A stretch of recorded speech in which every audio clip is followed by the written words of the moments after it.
أعوذ بالله من الشيطان الرجيم بسم الله الرحمن الرحيم Assalamualaikum warahmatullahi wabarakatuh. Alhamdulillahilladzi bini'matihi tatimmus shalihat. Asyhadu an la ilaha illallah wahdahu la syarika lah wa asyhadu anna Muhammadan abduhu wa rasuluh.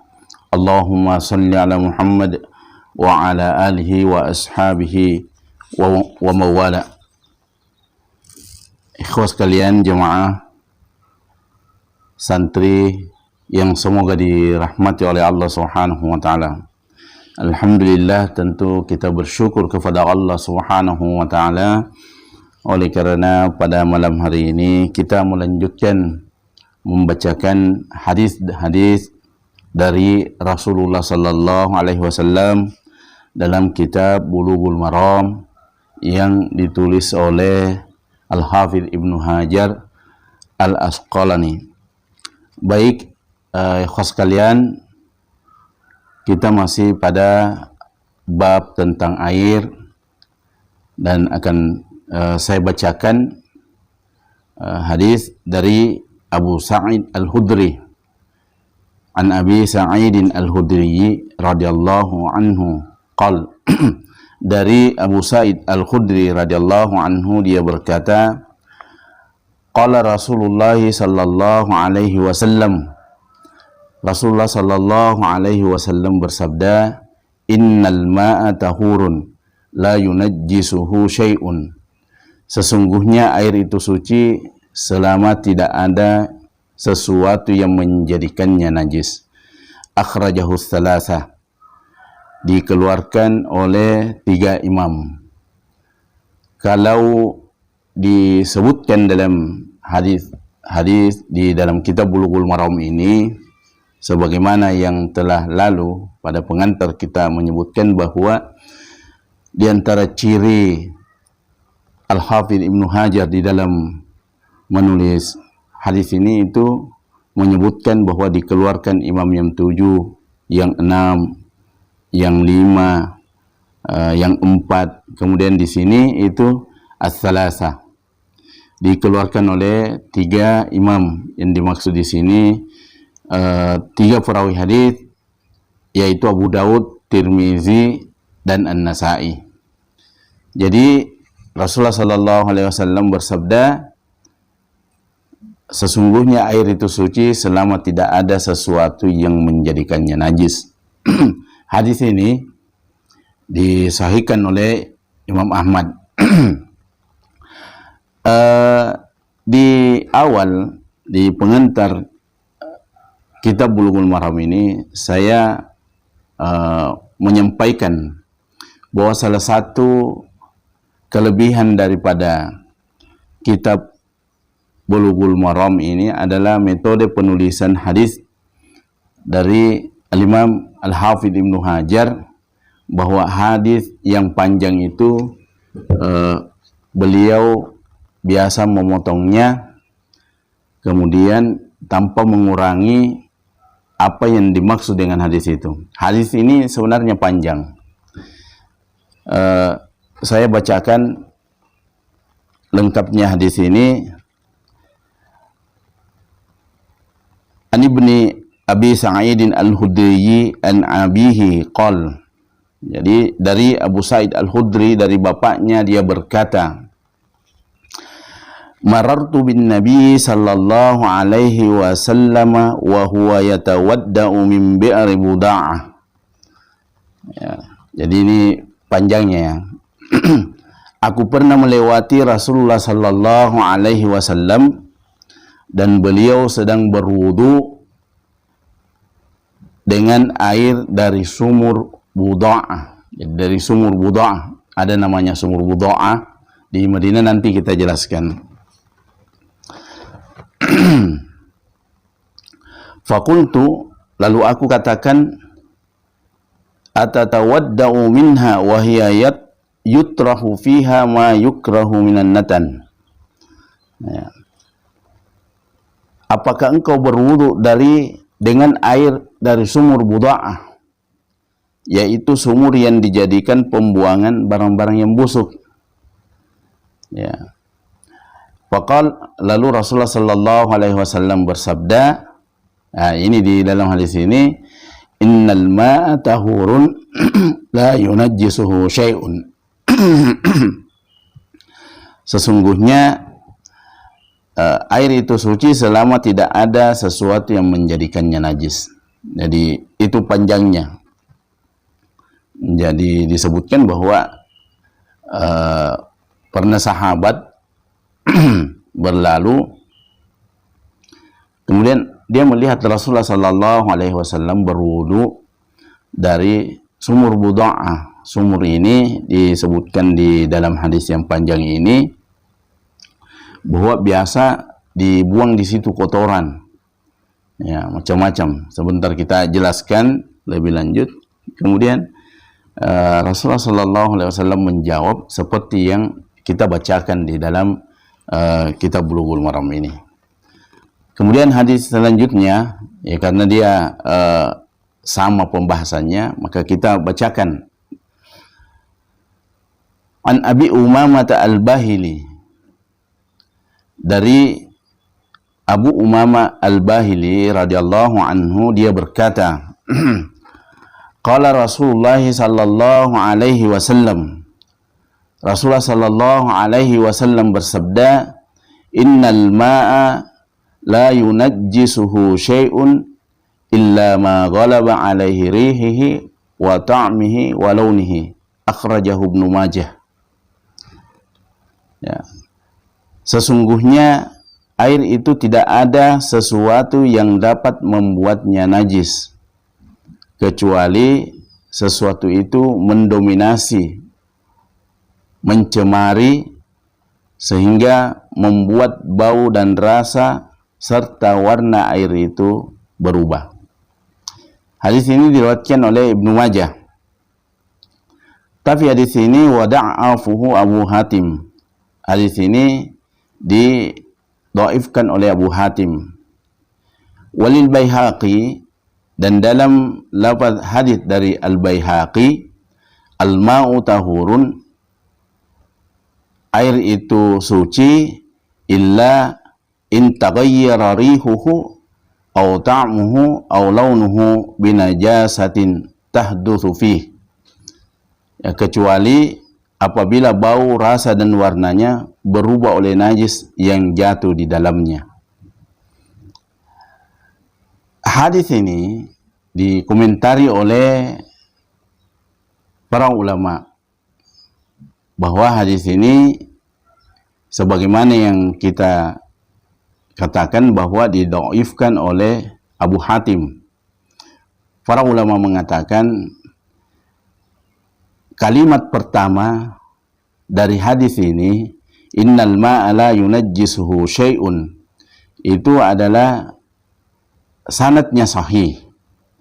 Sedangkan kalimat kedua, ya, illa ma ghalaba ala rihihi wa ta'mihi wa launihi, itu yang dhaif.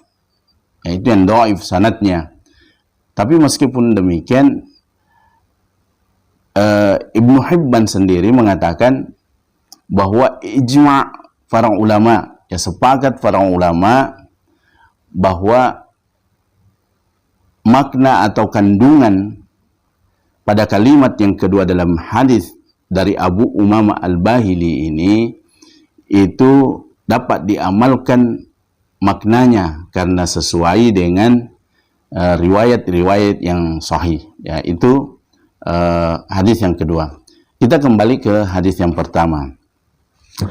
Hadis yang pertama yang kita bacakan ini hadis dari Abu Sa'id Al-Khudri.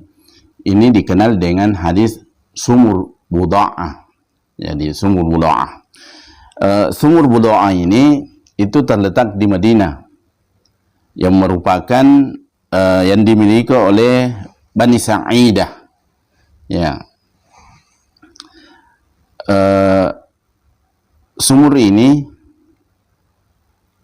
di satu masa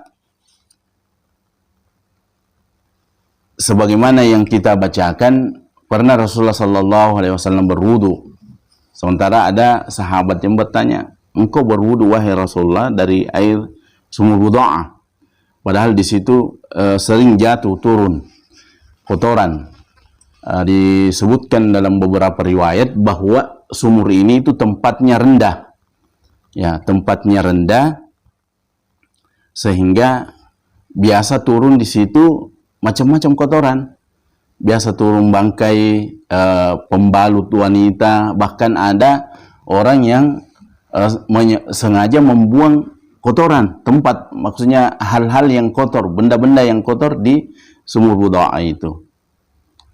Nah, kemudian Rasulullah berwudu.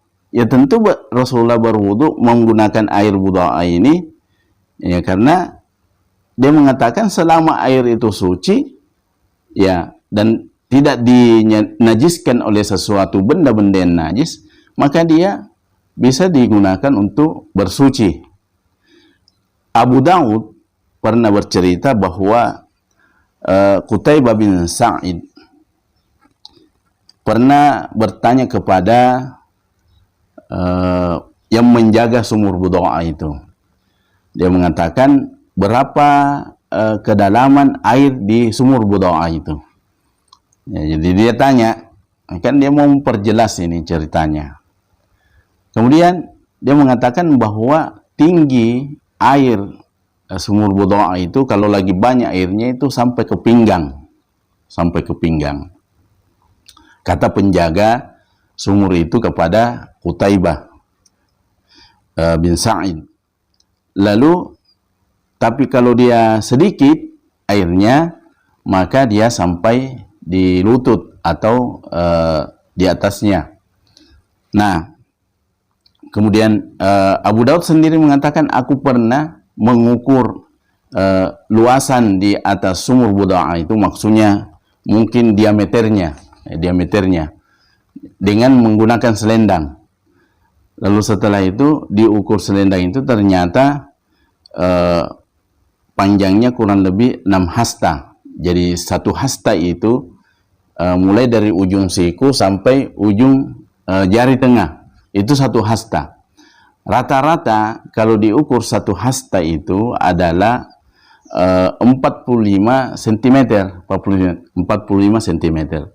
Sehingga kalau misalnya dikalikan 45 cm dikali 6 hasta, ya, berarti 270 cm. Itu artinya luasannya sumur Buda'ah itu, ya, 2 meter 70 cm, ya, 2,7 meter, ya, 2 meter 70 cm. Memang sangat memungkinkan misalnya kalau ada kotoran yang turun di sumur Buda'ah itu tidak akan mempengaruhi, ya, air itu. Wallahu a'lam bishawab. Nah,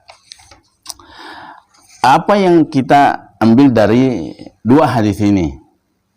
Yang pertama tentang sumur Buda'ah, kita sudah menjelaskannya. Yang kedua, kita bisa menyimpulkan bahwa ternyata, ya, air itu ada dua jenis. Ada air yang suci, ada air yang najis. Kemudian air yang suci itu juga terbagi dua. Ada air yang suci dapat mensucikan. Ada air yang suci tapi tidak mensucikan. Ya, artinya ada air yang suci dapat digunakan untuk bersuci, membersihkan hadas. Ada air yang suci tapi tidak bisa digunakan untuk mensucikan diri dari hadas. Nah, gitu ya. Itu diingat itu, santai sekalian. Yang ketiga, hukum asal daripada air itu suci. Nah, ya.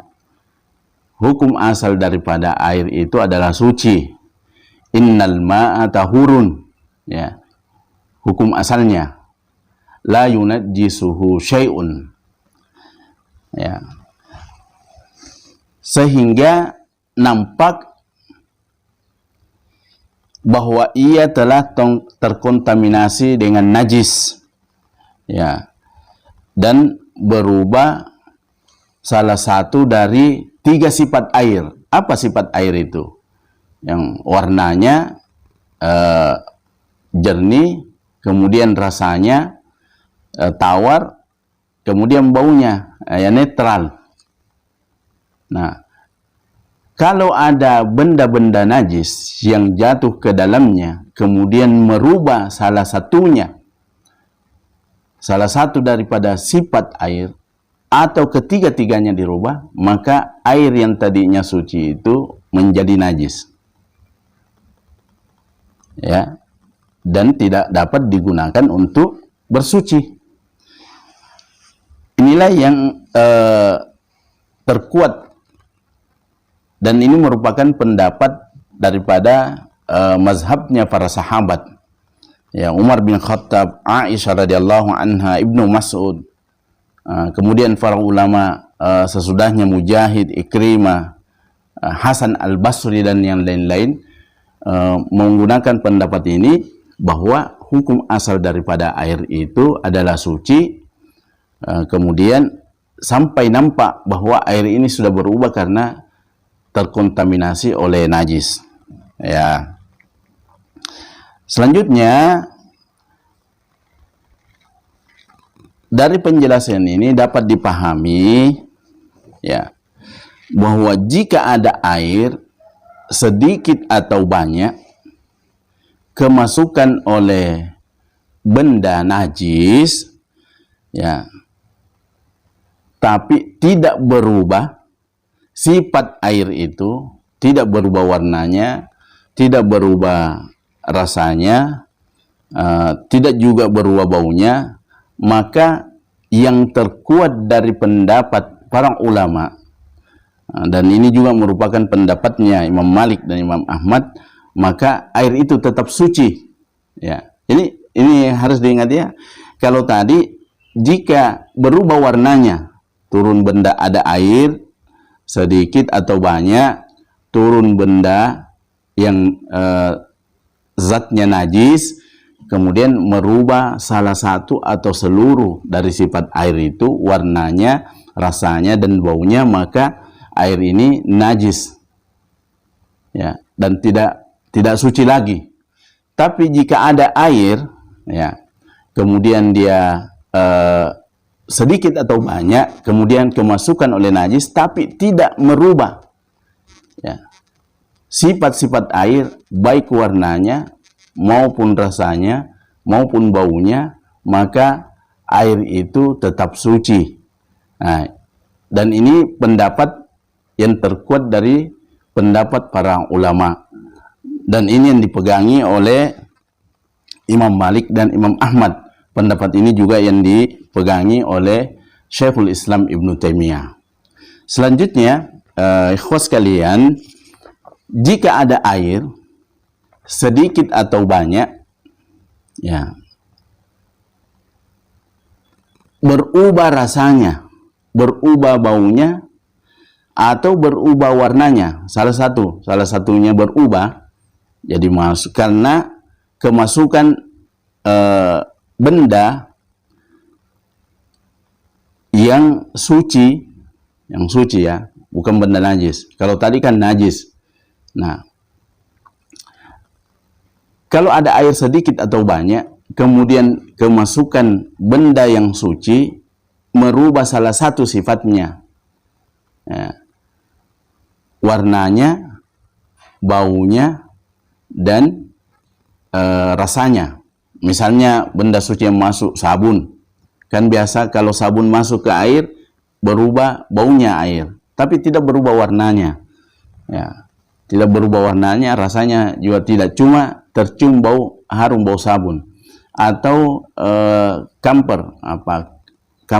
kapur barus masuk, kemudian tentu ada baunya, kalau kamper merubah salah satunya, tapi kamper, sabun, daun bidara ini itu adalah benda-benda yang suci. Maka kalau seperti ini, karena belum keluar dari kemutlakannya, maka air itu tetap suci dan mensucikan. Jadi kalau masuk kopi situ, ya berubah sedikit baunya, ya, tapi rasanya bukan rasa kopi, rasanya masih rasa air, warnanya juga masih warna air, maka belum keluar kemutlakannya, maka dia tetap disebut dengan air yang suci dan dapat mensucikan. Kecuali jika ada air sedikit atau banyak, kemudian kemasukan benda suci, lalu air yang kemasukan benda yang suci ini keluar dari kemutlakannya sebagai air karena berubah rasanya, berubah baunya, berubah warnanya, maka meskipun air ini tetap suci, tapi tidak bisa lagi mensucikan. Contohnya, ya, teh misalnya. Ya, teh. Ada air yang kemasukan teh. Coba kita misalnya ada air suci, ya, 1 mug bisa dipakai berwudu, kemudian turun di situ teh celup, kemudian berubah warnanya, berubah baunya, dan berubah rasanya, maka air ini sudah bukan lagi air yang dapat mensucikan karena keluar dari kemutlakannya, meskipun air ini suci. Nah, karena dia namanya lagi air teh. Demikian juga kalau misalnya air kopi, jadi air teh, air kopi, atau apalah namanya yang kemasukan benda-benda yang suci, maka air itu berubah warnanya, baunya dan rasanya, maka dia keluar dari kemutlakannya.